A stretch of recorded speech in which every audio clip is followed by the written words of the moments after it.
Дәулеткел ауылы номер 6 орта мектебінің 10 сынып оқушысы Абай Құнанбайұлы әлифби өлеңі.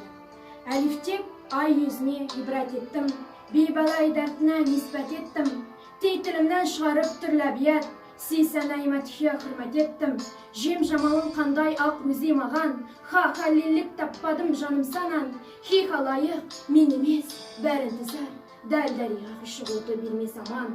Зәл-зәлілік көрген сон сайрай бертіл, риза қылмағынды яр өзін біл, зей-захардай күйдірді ешкім қатты, сын саламат қалмағым болды мүшкіл. Шын шикар ләбесіме түскен сайын, сат сабырым қалмады мен не айлайын, зат зайық өмірім өтті мені бекер, тай талаптан әйтеуір қырқамайын.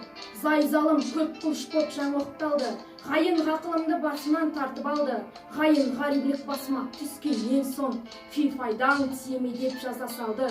Қаф қабыл болар ма екен жазған хатым, каф камил ақылың асыл затым, ләм-ләбіңнен ем қылсаң мен ертіге, мен мекірінен қалмас ет парапатым.